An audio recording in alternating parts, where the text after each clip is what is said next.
Hello, I'm Don Smith, back for another reading from my book, Aeromorphosis. But first, I would like to tell those of you who plan to attend the Experimental Aircraft Association's AirVenture in Oshkosh this year, I will be present in their Author's Corner, signing books and meeting people. If you're coming, please stop by and allow me to express my appreciation for your interest. On another happy note, the book has received a favorable review in the Aircraft Owners and Pilots Association Pilot Magazine. That's this issue. Also, the Daedalian Society Flyer magazine has published a complimentary summary. And lastly, the Royal Aeronautical Society's Aerospace magazine mentioned it in their library editions.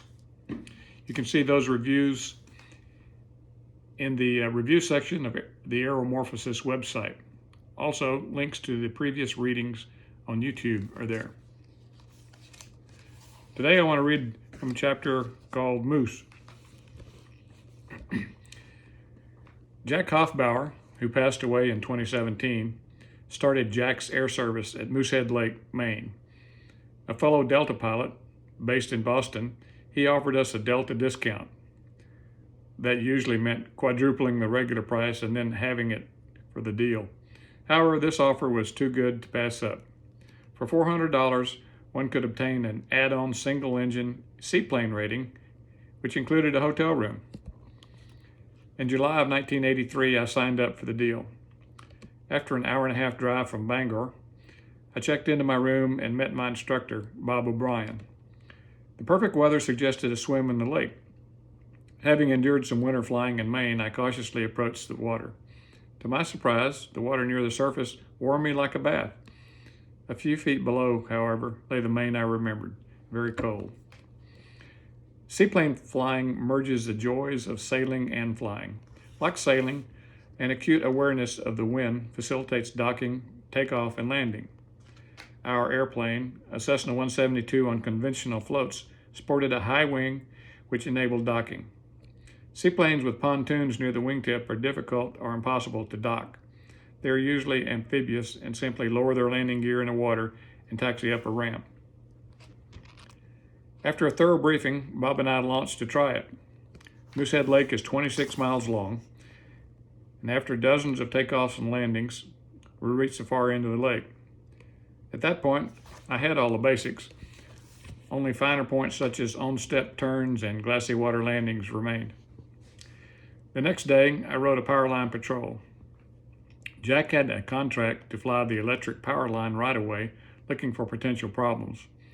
I accumulated some flying time, and Jack double-dipped with the power company. While cruising the power lines, I spotted a moose family in a nearby bog. Receiving permission from Bob for a closer look, I flew over them as a cow and calf scampered into the woods. The bull remained in place. Recognizing the challenge, I circled around and descended to a few feet above the bog. Lining up with the moose, I was determined to frighten him into retreat. A movie director might have flashed back and forth the view from the cockpit and the view from the moose. Closer and closer we came until I pulled up and flew over it. As I turned to see, it was standing in the same spot, only his head was turned toward me. A bull moose is truly the king of the woods, afraid of nothing.